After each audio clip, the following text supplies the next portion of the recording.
Actu Debout, prenez votre temps et abonnez-vous à la chaîne, cela nous aide beaucoup et nous encourage à continuer à faire du bon contenu. Si vous aimez la vidéo, DONNEZNOUS un pouce en l'aimant, merci et profitez du reste de la vidéo. De Lomé, là où vous avez l'habitude d'envoyer les gens là, comme c'est une bonne prison, pour que les gens aillent réfléchir sur leur vie et être échangés, vous allez aller exiler, même si on libère tous les prisonniers et on construit de nouvelles prisons, quand vous, on va vous arrêter pour haute trahison, si c'est avéré, on va vous amener spécialement dans la prison là pour que vous puissiez voir ce que les gens vivaient et on vous disait de changer, rendez les prisons plus humaines et vous refusez. Il faut que vous fassiez cette expérience là, vous et vos collaborateurs. Parce que c'est très grave ce qui se passe dans le pays. Pour que vous continuiez par nous prendre pour des imbéciles, des personnes qui ne sont pas intelligentes, genre vous êtes l'homme le plus intelligent du Togo, vous dites des choses qui ne sont pas en adéquation avec ce que nous voyons sur le terrain. Vous êtes notre serviteur. La 5e République, elle est à moi, plus qu'à vous. C'est ma 5e République, ce n'est pas la vôtre. Donc, vous allez me servir. Vous-même, vous avez juré. Et il faut que tout le monde puisse avoir le courage de faire comme moi. Personne ne va vous arrêter. Ce sont les tests, les paroles et les mots qu'ils ont utilisés qu'on doit utiliser contre eux. Et c'est légal, on reste dans la légalité, mais on les met en position de faiblesse. Actuellement, comment je fais? Ils sont désarmés. Désarmés. Parce que sur quel plan ils vont me prendre? Sur quel point? Je ne suis pas en train d'appeler à une insurrection. Je défends le bon sens. Si il est avéré que les gens prennent l'argent du pays, et les documents le montrent, les documents certifiés par des institutions accréditées par l'État, par ces détournements, on doit pouvoir poursuivre les gens. On doit pouvoir poursuivre les gens. J'ai vu ça sortir. J'ai vu ça sortir. La sortie de l'ancien DGA, j'ai vu. Comment on aurait pu faire que la CT puisse être indépendante, mais comment les gens ont laissé la CT sombrer. Pour qu'aujourd'hui, qu'ils sont endettés, malgré les milliards de prêts qu'ils ont eu à faire, pour aujourd'hui, gaillardement, venir augmenter les frais d'électricité à 12%. Alors que eux, ils ne paient jamais le courant. Foutaise. Foutaise. Foutaise. Foutage de gueule.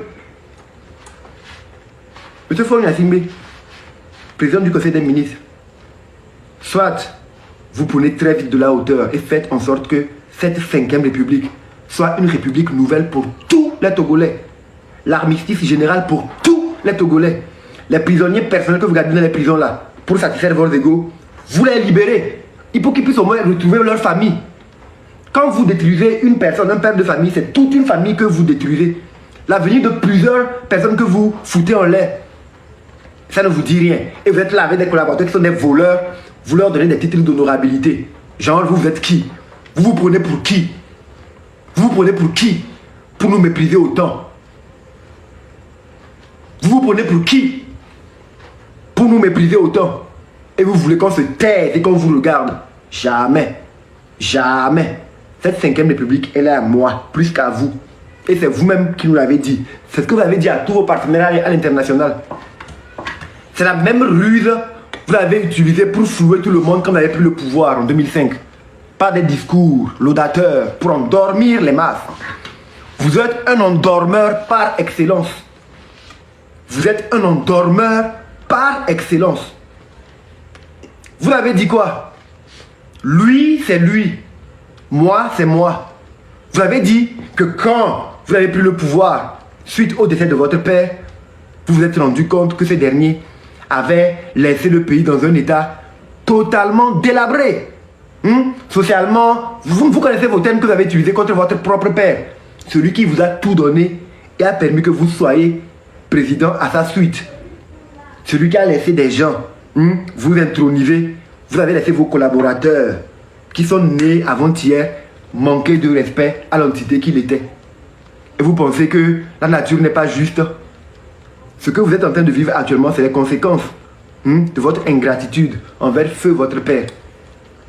Parce que si vous avez voulu vous séparer vraiment de lui pour travailler pour l'intérêt du peuple, vous aurez reçu toutes les bénédictions. Vous l'avez traité de mauvais, de minable, de mauvais gouvernant, alors que vous n'êtes pas dans la logique de faire mieux que lui, mais pire. Après 38 ans, Après 38 ans, le gars a laissé une dette de 1250 milliards. Vous, en 15 ans, vous nous laissez une dette de plus de 4500 milliards. Si Yaya Dema était un sorcier pour avoir laissé une dette de 1250 milliards après 38 ans, pour que vous puissiez permettre à vos collaborateurs nés d'avant-hier seulement de traiter ce monument-là comme ils le disent allègrement sur les médias. Ils ont tué une deuxième fois votre père. Non, une troisième fois, parce que vous l'avez déjà tué dès la prise de pouvoir. Lui, c'est lui. Moi, c'est moi. Quelqu'un qui vous a tout donné. À partir de ce moment, j'ai tiqué. Que dis, mais le gars là, c'est un ingrat quelque part. Mais bon, vous étiez le fils de Yaya Dema. Malheureusement, moi j'étais petit. Je n'ai pas honte de le dire. J'aimais beaucoup Yaya Dema. Oui, parce que je suis Kabia, j'ai été élevé dans une famille de militaires. Et mon papa l'appelait tout le temps le patron, le patron, le patron. Donc, j'aimais Yaya Dema. Je l'aimais. Ça, c'est vrai. Après, oui, c'est un homme. Il n'est pas parfait. Aucun homme n'est parfait. Nous sommes tous des êtres perfectibles. Chacun a son lot d'erreur. Mais si les gens prennent assez de hauteur pour sincèrement juger la gouvernance d'Yaya Dema et la gouvernance de son fils, on sait pourquoi le père est un père et on appelle fils quoi. Parce que Amefofo est un grand frère. Amefofo est un grand frère. Donc, tu assassines ton père, tu laisses tes collaborateurs assassiner ton père pour une deuxième fois. Et tu ne fais pas mieux.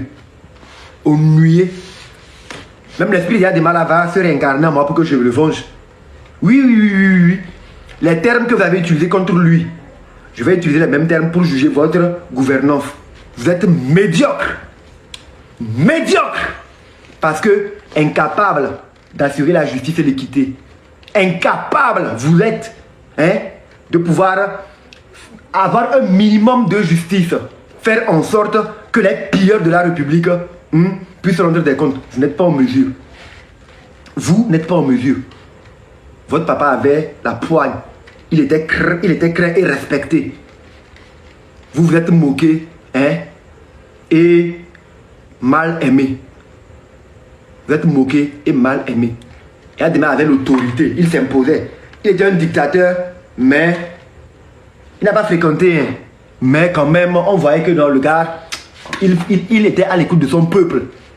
Il punissait les gens qui étaient un peu dans les extrêmes, dans les excès. Mais c'est vrai, c'était un homme avec ses défauts.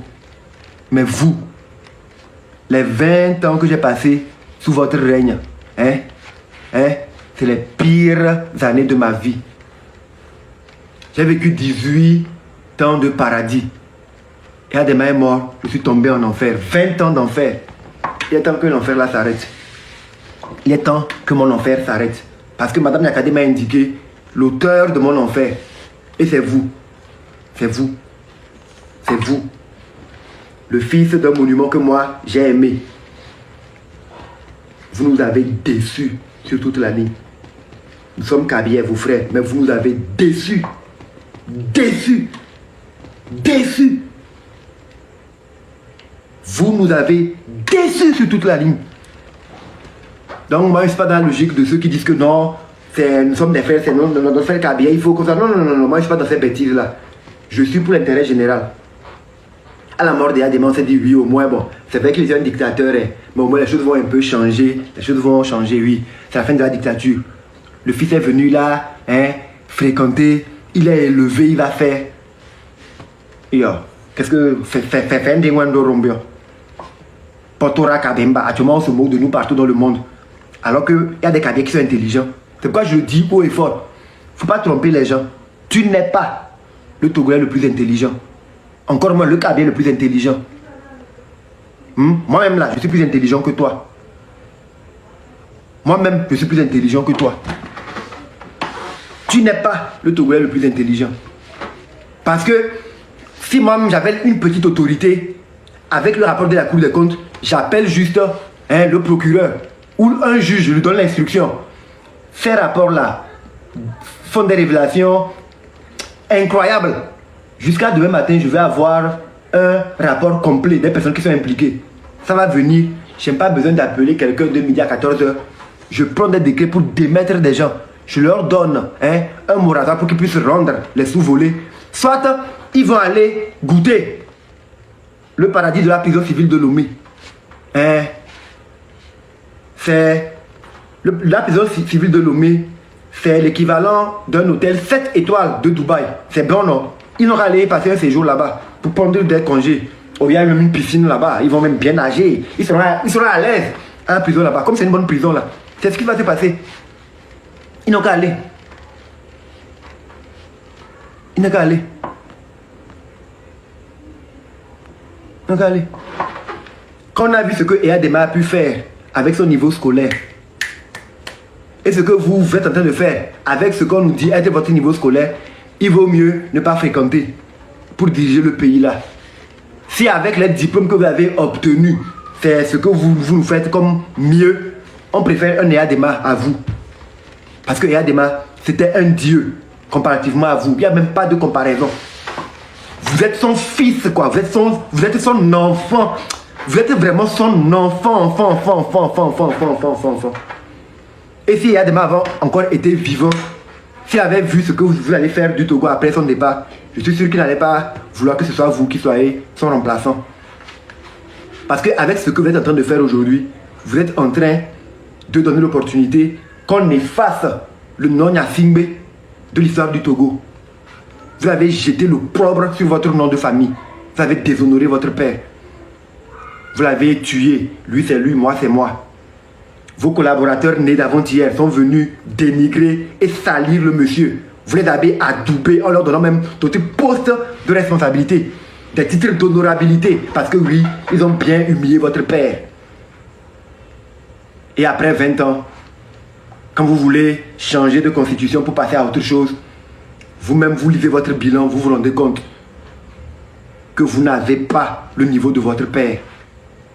Après 20 ans de gouvernance, pour faire un bilan pour passer dans la 5e République, vous faites des conférences scientifiques pour célébrer les œuvres de votre père. Parce que vous avez vu que vous n'avez pas pu faire le quart, du tiers, du 10e de ce qu'il a réalisé pour le peuple togolais. Vous ne serez jamais la moitié de l'ombre de l'homme que Gnassingbé Etienne Eyadema a été pour le Togo. Jamais. Le grand timonier. On aura beau tout dire, il a été un père. Vous n'êtes pas un père. Vous n'êtes pas un père.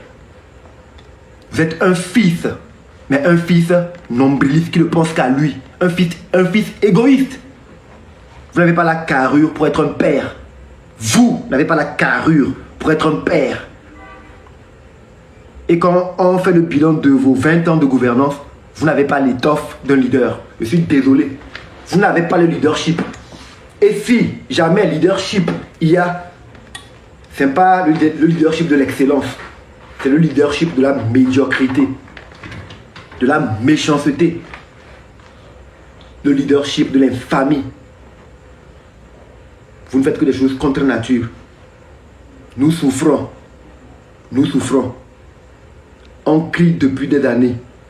Prison civile de Lomé, réparer ça, vous ne le faites pas. Il est au pays. Aïe.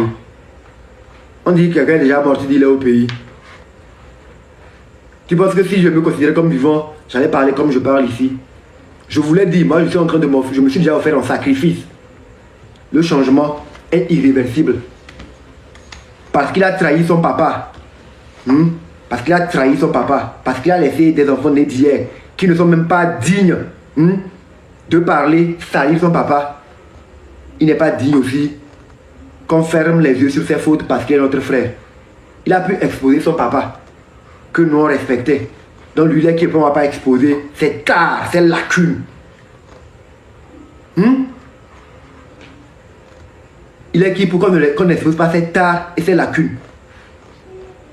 Si lui-même là, il s'est permis, malgré qu'il est le fils d'Eyadema, de laisser ses collaborateurs, juste parce qu'il veut asseoir une image propre à lui, tuer son papa une deuxième fois, une troisième fois, salir l'héritage de son papa et l'image, lui il est qui et nous on ne va pas exposer ses tares. Il n'est pas plus qu'Eyadema.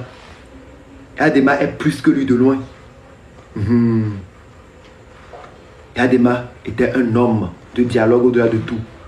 Et quand vous voyez cette intervention, cette explication sur ce qui s'est passé en 90 et tout, vous voyez que c'est un gars, à un moment donné, il était vraiment tourné pour développer le pays. Sauf qu'après, les situations politiques ont fait qu'il s'est perdu un peu. Et le fils est venu avec toutes les chances, toutes les cartes en main, pour repartir sur une nouvelle base. Il a tout détruit. Il a cassé tout ce que son papa a bâti. Parce qu'il s'est dit qu'il était plus brillant, plus intelligent que son père. Son entourage nous dit que c'est un gars qui est super intelligent. La super intelligence a pu avoir 15 000 milliards comme prêt en 20 ans. Sur le terrain, on ne voit pas les résultats de l'intelligence. C'était une intelligence personnelle pour s'enrichir personnellement. Et vous voulez qu'on vous adoube, qu'on vous respecte. Les rapports de la Cour des comptes, les rapports de l'ITE, les rapports de l'IGE, les rapports de Transparence internationale, la tribune de Madame Yakadé vous expose gravement. Et le peuple togolais que nous sommes, nous n'allons pas nous taire. Nous n'allons pas nous taire. Vous allez rendre des comptes. Oui. Vous avez fait le bilan de Adema, non? Après 7 ans de pouvoir, vous avez fait son bilan. Vous avez publiquement dit en Mondovision sur les grandes chaînes l'état dans lequel il a laissé le pays. Donc c'est pourquoi nous aussi nous sommes en train de dire l'état dans lequel se trouve le pays. Pour montrer qu'en fait, vous n'êtes même pas à la cheville de l'homme que vous essayez de détruire. Jamais. Jamais. À cause de vous, les gens se moquent de nous, les Kabyles. On nous insulte, nous sommes stigmatisés. Mais on profite de quoi? Nous profitons de quoi? Une minute, la famille.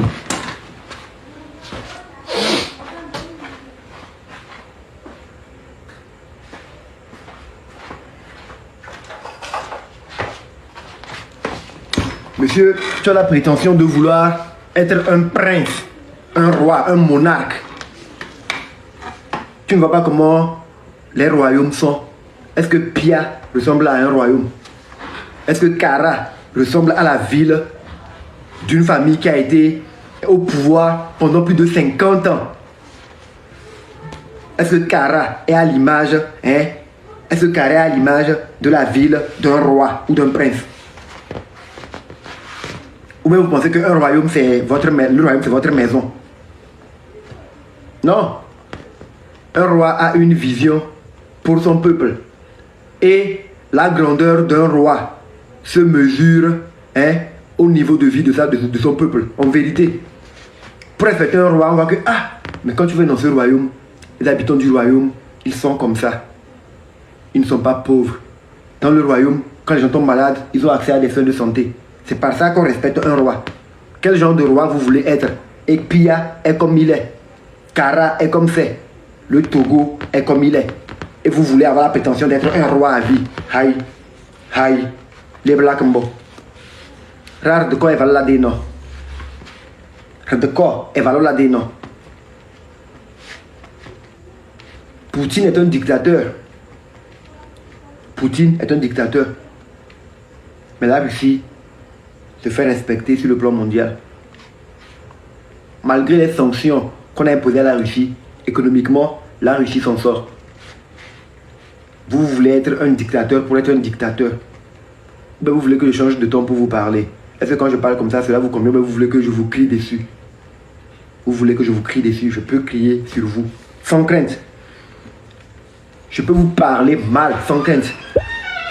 Vous ne pourriez faire que deux choses. Vous ne pourriez faire que deux choses. Soit m'arrêter, soit me tuer. C'est deux choses que vous pourriez faire. Et quand on voit les gens dans les commentaires dire non, on va t'arrêter, on sait que c'est que vous me tous. C'est votre capacité là, ça quoi. Quand on vous critique, plutôt que de solutionner le problème pour fermer la bouche des gens, vous arrêtez les gens. Ah oh, et moi on moule les doigts, mais là, mi tout mon ami. Ouais, mais quand il y a les bons, mi les tout. Et nous les premiers, nous sommes oh. Nous sommes oh, nous les premiers. Normalement quand on dit Et moi, où les doigts me là? Hein? Et moi, où les doigts me? Nous, quand on va avoir les pour les Nema. Et allô? Oui, je suis bien connu partout. Coopération avec la Chine ou la France. Venez, il y a des routes ici que je veux qu'on fasse. Ça fait combien? Faites-les pour que les gens se taisent. Ah, et si nous les doigts me là? Yo, mais quand on y est pour nous, allez faire les forages partout là-bas, ils vont se taire. Ah, nos salaires sont trop bas là. Yo, qui sont ceux qui sont en train de prendre l'argent du phosphate là? C'est bon, ça suffit comme ça. Oui, on va nationaliser Togo et Togocom. Yas quoi, on va ramener ça à Togocom. Oui. On va tout renationaliser. Nous allons tout renationaliser. Parce que nous sommes un peu plus souverains. On vous fait des reproches. Plutôt que de solutionner pour fermer la bouche des gens, vous arrêtez les gens pour les enfermer. Résultat, 20 ans après, vous n'avez pas pu vous corriger sur un plan. Parce que vous êtes resté buté, borné dans votre vision, pensant que vous êtes l'homme le plus intelligent. Alors qu'il n'en est rien. Je suis désolé. Il n'en est rien.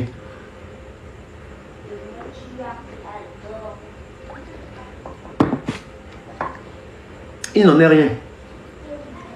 Je vous parle comme ça. Vous ne pouvez que faire que deux choses. Mais ces vérités, elles vont vous parvenir. Elles vous parviennent déjà.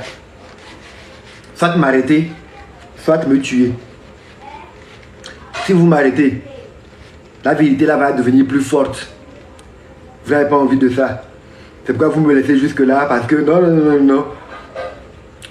Vous laissez les gens venir communiquer que non, je suis de la maison. Je suis un envoyé du système. Parce que en m'arrêtant, vous allez attirer l'attention des gens sur tout ce que j'ai eu à dire. Et ça va réveiller les gens. Me tuer, ça c'est encore un peu plus compliqué. Comment faire? Comment faire? Moi je vais vous donner la solution. Solutionnez ce qu'on vous dit. Ou libérer le plancher. C'est aussi simple que ça. Rétablissez la dignité du peuple togolais. Rendez la souveraineté au peuple. Et je vais me taire. Le seul moyen de me faire fermer la bouche, c'est de pouvoir faire en sorte qu'il y ait dans les 5 régions des hôpitaux de référence à des coûts abordables pour toutes les populations. Faire en sorte que partout sur le territoire national, qu'il ne puisse pas manquer de l'eau potable. Qu'il y ait de l'eau potable accessible à tous. La Libye, c'était un désert. Mais Kadhafi a transformé la Libye. Et les citoyens libyens avaient eux tous accès à l'eau gratuitement. Pourtant la Libye est un désert. Vous êtes au Togo. C'est pas un désert. Avec tous les cours d'eau qu'il y a. Et tous les prêts que vous avez eu l'opportunité de faire dans le cadre de faire des forages et tout. Sur le terrain, c'est difficile de voir les réalisations. Pourquoi? Parce que des gens ont volé l'argent. Parce que des gens ont pris l'argent qui devait servir à développer le service public. Mais vous n'avez rien fait pour punir ces personnes-là. Vous n'avez rien fait pour punir ces personnes-là. Les gens sont encore en train de manquer d'eau potable aujourd'hui. Mais il y a eu des prêts qui ont été faits pour que les gens puissent faire des forages. Les gens détournaient ces sous-là. Personne n'a inquiété. Où sont les hôpitaux? Les milliards investis pour contour global. Les projets ciseaux. Les centrales électriques de quoi. Aujourd'hui, il y a encore des délestages dans le pays. La santé est ruinée. Et quand bien même vous ne payez pas l'électricité, vous vous permettez d'augmenter les frais, les frais jusqu'à 12%. Parce que vous avez besoin d'argent pour payer les dettes. Après avoir partagé l'argent de votre clic, ou après avoir protégé ceux qui ont volé l'argent, vous augmentez de 12% les frais d'électricité pour payer vos dettes. Et ceux qui ont détourné les sommes là, ils sont en liberté. Ils occupent encore des postes d'honorabilité. Donc vous nous prenez pour des imbéciles. Vous nous prenez pour des imbéciles. Vous nous prenez pour des imbéciles. Genre, oui, oh, le Togolais, il est fait pour être gouverné. Il n'est pas intelligent, il n'a pas de personnalité. Hein, il est là pour les distractions. Vous allez organiser des centaines de concerts gratuits sur l'ensemble du territoire pour que les jeunes aillent se perdre là-bas. Vous permettez que le ministère de la Culture et tout puisse élever des personnes qui ne sont pas vertueuses pour les imposer comme étant des modèles pour la jeunesse. Par ces actions-là, j'ai su que votre intention n'était pas de voir la jeunesse être émancipée. J'ai compris à quel point vous étiez dangereux pour notre jeunesse et combien vous étiez nuisible pour l'avenir de notre jeunesse. J'ai vu à quel point vous étiez dangereux pour l'avenir de la jeunesse là. C'est pourquoi moi j'ai enlevé mes enfants de ça. Et je leur parle des réalités du pays. Pour qu'ils sachent, en grandissant, ce sont des graines de patriotisme que je suis en train de semer en eux. Ce sont des graines de patriotisme que je suis en train de semer en eux. Pour qu'ils sachent faire la différence entre les bêtises et la vérité. C'est ça. C'est ça. Nous sommes tous des Togolais. Nous sommes tous des Togolais. Comment se fait-il qu'il y a aujourd'hui des Togolais qui sont à l'extérieur du pays? Ils ne sont même pas en mesure de rentrer sur la terre de leurs aïeux. Les gens perdent leur mère, leurs membres de leur famille. Ils n'ont pas l'autorisation pour rentrer les enterrer. Vous pensez que c'est humain ça? Sincèrement parlant. Avez-vous de la confiance? Avez-vous encore du cœur? Vous pensez que c'est humain? Vous pensez que c'est humain? Au nom de quoi au nom de la politique? Au nom de la conservation du pouvoir? Au nom de l'orgueil personnel? Vous ne permettez pas de vous montrer intransigeant. Genre vous, quand vous grillez quelqu'un, vous l'avez grillé à vie. Genre vous êtes qui? Nous aussi nous allons vous griller à vie. Dégagez avec ce sale comportement là.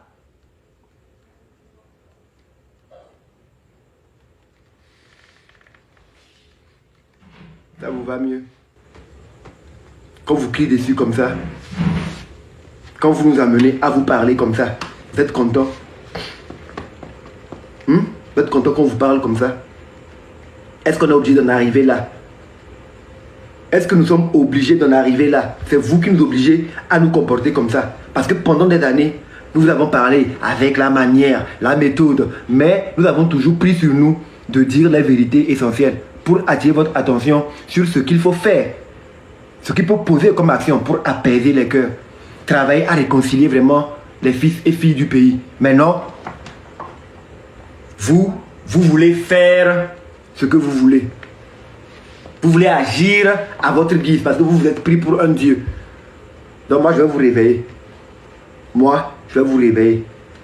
Et je suis sûr qu'actuellement là, vous avez déjà commencé à sortir un peu de votre sommeil. Parce que depuis que vous avez pris le pouvoir en 2005 à aujourd'hui, personne, un citoyen ordinaire, ne vous a autant parlé avec précision et véracité comme je le fais. Je ne suis pas en train de vous calomnier. Je m'appuie sur des faits qui sont palpables. Je vous mets devant vos responsabilités. Personne ne vous a jamais mis devant vos responsabilités aussi courageusement comme je suis en train de le faire. Donc vous devez comprendre quelque chose. Vous devez comprendre un grand message. Vous devriez comprendre un grand message. Et je parle sans aucune crainte. J'ai dit je m'offre en sacrifice. Si je dois être le dernier Togolais qui va tomber pour que vous dégagiez ou que ce système diabolico-satanique imposé pour maintenir les Togolais.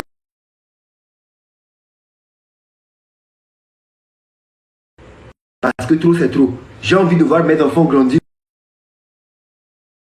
dans un autre Togo.